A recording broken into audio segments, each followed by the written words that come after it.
To understand the medieval guild merchant, you first have to understand the world it came from. The early Middle Ages were a messy time. After the Roman Empire fell, long-distance trade shriveled. Roads were bad, robbers were common, there was no single, strong government to enforce rules or protect travelers. Life was local, most people were peasants, tied to the land of a feudal lord. The lord offered protection. In return, the peasants worked his land. It was a system based on land and loyalty, not cash and commerce. But around the 11th century, things started to change. Europe was becoming a bit more stable. Populations were growing. New farming techniques meant more food, which meant some people could leave the farm and do something else. Small settlements began to grow into towns. These towns were different. They weren't just about farming. They were centers for craft and, more importantly, for trade. This is where the merchants come in. A merchant was someone who made a living by buying and selling things. He might buy wool in the countryside and sell it to weavers in town. Or he might buy wine from France and sell it in England. This was a risky business. A merchant traveling from one town to another was an easy target. He could be robbed by bandits on the road or cheated by a local lord who decided to charge a sudden, outrageous toll to cross his land. Once he got to a town, things weren't much easier. He was a stranger. He didn't know the local customs, the local prices, or who to trust. The local townsfolk might see him as a competitor, someone to be taken advantage of. There was no police force to call, no commercial court to hear his case. He was on his own. So merchants did what people have always done when they feel vulnerable. They banded together. They formed an association. This association was the Guild Merchant. At its core, a guild merchant was a group of the most important traders in a town who joined forces for mutual protection and benefit. It was a club, but a club with real power. The main goal was simple. They wanted to control all the trade that happened within their town's walls. They wanted a monopoly. This meant they made the rules. If you were a member of the guild, you got privileges. You could trade freely in the town market. You were protected by the guild's collective power. If someone cheated you, the guild would back you up. If you got sick or died, the guild might help support your family. It was a social safety net and a business association rolled into one. If you were not a member, you were an outsider. In the language of the time, you were a foreigner, even if you were from a town just 10 miles down the road. As a foreigner, you faced a wall of restrictions. You might have to pay a special tax to even enter the town with your goods. You probably weren't allowed to sell your goods directly to customers in the market.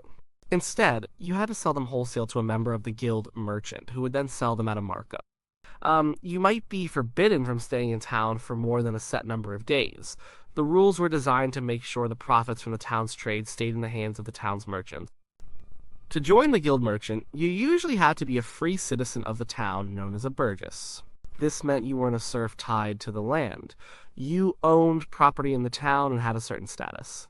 You would pay an entrance fee and swear an oath to obey the guild's rules and support your fellow members. It's important to see that the guild merchant was usually the first and most powerful guild in a town. Later on, craftsmen like weavers, bakers, and shoemakers would form their own specialized craft guilds. But the guild merchant was different. It wasn't about making a specific product. It was about the act of trading itself. It was the guild of the dealmakers, the importers, the wholesalers, and the shopkeepers. They were the engine of the town's economy, and by organizing, they made sure they were in the driver's seat. So how did the guild merchant actually work? It wasn't just a vague agreement to be nice to each other. It was a highly organized institution with its own leaders, its own rules, its own court, and even its own building, the guild hall. The guild was run by an elected leader, often called an alderman or a master, who was assisted by a council of senior members. They were the ones who enforced the rules and represented the guild in any dealings with the outside world, like with the local bishop or the king. The central pillar of the guild's power was its control over the local market. They had what was called the right of lot and scot. This meant that guild members had the first and best chance to buy any goods that came into the town for sale. For example, if a ship full of wine docked at the town's port, the foreign merchant couldn't just sell it to anyone. The members of the guild merchant would have the collective right to buy the entire cargo at a set price. Then they would divide it amongst themselves according to how much each member paid into the pot. This prevented a rich outsider from outbidding everyone, and it stopped a single wealthy guild member from cornering the market himself. It spread the opportunity around, at least among the members. The rules for dealing with non-members were strict. An outsider coming to town to sell his wares had to follow a clear procedure. He would arrive at the town gate and declare his goods, paying a toll called a pontage or murrage, which was a tax for using the town's bridge or maintaining its walls. Once inside, he couldn't just set up a stall. He had to trade at a specific time and place. He was forbidden from selling retail. He could only sell in bulk, and his primary customers had to be the local guild members. This system gave the guild members a massive advantage. They bought cheap from the outsider and sold dear to the local townsfolk. It might seem unfair, and it was, but from the guild's perspective, it was simple self-preservation. They were protecting their town's economy and their own livelihoods from outside competition. They had built the town, they maintained its market, and they deserved to profit from it. But the guild wasn't just about keeping others out, it also regulated its own members. The goal was to maintain order and prevent cutthroat competition that could harm the group as a whole. Members had to swear to use honest weights and measures. The guild would have its own official set of weights, and officials would inspect shops to make sure no one was cheating their customers. This wasn't just about morality, it was good business. If the town got a reputation for dishonest merchants, people would stop coming there to trade. They also regulated quality. A member selling shoddy or rotten goods could be fined or even expelled from the guild, which would be a financial death sentence. They might also engage in a form of price fixing, agreeing on a just price for essential goods like bread or ale. This was meant to ensure that basic necessities remained affordable and to prevent any one member from price gouging his neighbors. Beyond the world of business, the guild was a social brotherhood. Membership came with obligations beyond paying fees. Members were expected to attend guild feasts, which were major social events. They marched together in religious processions, often having a patron saint and a chapel they supported. The guild hall was the center of this social life. It was often one of the most impressive buildings in town, a symbol of the merchants' wealth and power. Here they held their meetings, their banquets, and their court. This court was another key feature. The guild merchant often had its own legal jurisdiction over commercial matters. If two members had a dispute over a contract, they wouldn't go to the Lord's court. They would go to the guild court, where their dispute would be judged by their peers, other merchants who understood the complexities of trade. This gave them a speed and an expertise that other courts lacked. It also reinforced their independence. And finally, the guild functioned as an early form of insurance company. If a member fell on hard times because his ship sank or his warehouse burned down, the guild might provide a loan to help him get back on his feet. If a member died, the guild would ensure he had a proper burial. They would often provide for his widow and help find apprenticeships for his orphaned children. In a world with no government welfare, this collective security was an incredibly valuable benefit of membership. It bound the merchants together, not just by profit, but by a shared sense of community and responsibility. The relationship between the guild merchant and the town itself was incredibly close. In many places, it's hard to tell where the guild ended and the town government began. Over time, the two essentially merged, with the guild becoming the real power behind the town's official administration. This happened for a very logical reason. The members of the guild merchant were the richest, most organized, and most influential people in town. They were the ones with the cash. They were the ones with connections to the wider world. When the town needed something done, they were the ones who could make it happen. Early medieval towns were not independent. They were typically located on the land of a feudal lord, a bishop, or even the king. This lord owned the town. He collected taxes and rents. He controlled the court and the market. The townsfolk were his subjects, but as towns grew wealthier, the citizens, led by the merchants, began to want more freedom. They wanted to govern themselves, they wanted to control their own taxes and run their own courts. To get this freedom, they needed a charter. A town charter was a legal document granted by the lord or king that laid out the town's rights and privileges. It was the medieval equivalent of a town's constitution. Getting a charter was not easy, and it was not cheap. The lord or king would only grant these freedoms in exchange for a large sum of money or a promise of a fixed annual payment. Who had that kind of money? The guild merchant. The guild would pool its members' resources to, in effect, buy the town's freedom. The charter they received often granted specific rights that directly benefited them. A key right was the firma burgi, which allowed the town to collect its own taxes and pay the king a fixed lump sum each year, rather than having the king's sheriff come and collect whatever he could. Another common right was the right to have a guild merchant with a monopoly on trade. The charter essentially legalized the guild's control over the town's economy. Because the guild had financed the charter, its members naturally took the leading roles in the new town government. The guild's alderman often became the town's mayor. The guild's council became the town council.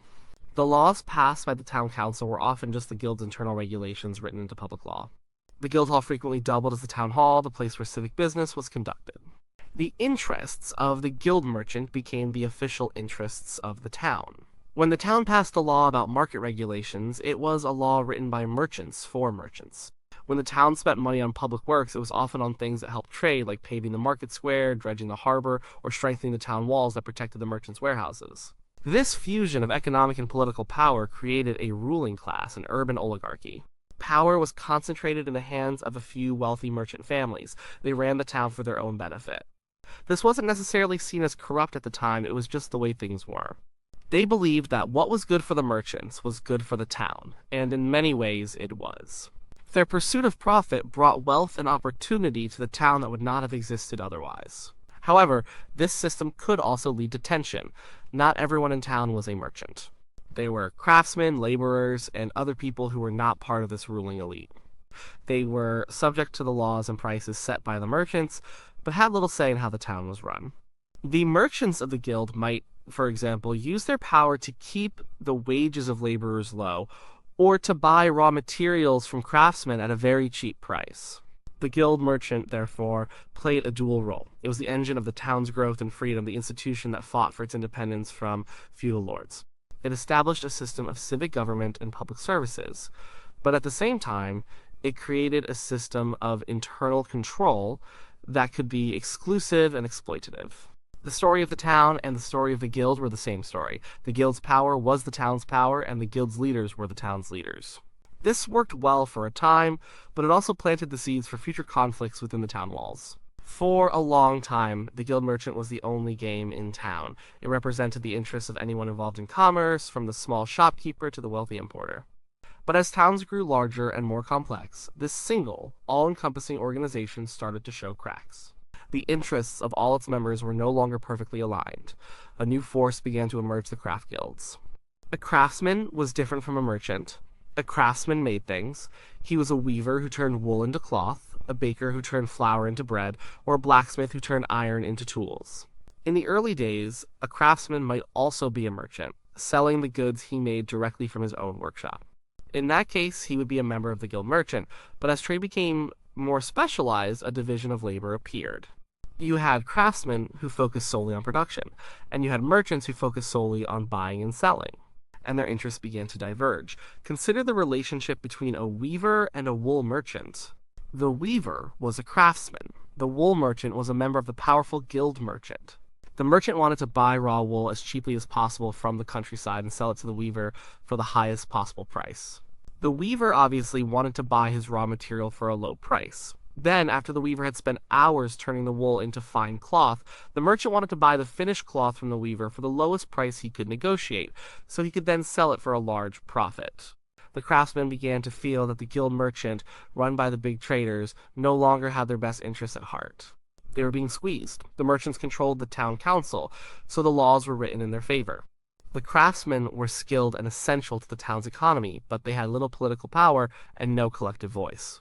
So they did the same thing the merchants had done centuries before. They organized. The weavers formed a weavers' guild. The bakers formed a bakers' guild. The shoemakers, tailors, carpenters, and goldsmiths all did the same. These were the craft guilds. Each craft guild was focused on a single trade. Like the guild merchant, they aimed to create a monopoly, but a monopoly on the production of a particular good, not on general trade. The Weavers Guild wanted to control all the weaving that happened in the town. No one could set up a loom and sell cloth unless they were a member of the guild. The craft guilds regulated their trades with incredible detail. They set strict quality standards. A baker's loaf had to be a certain weight. A piece of cloth had to have a certain thread count. This protected the reputation of the town's products. They also controlled the training of new craftsmen through the apprentice system. A young boy would become an apprentice to a master craftsman for a period of years, typically 7.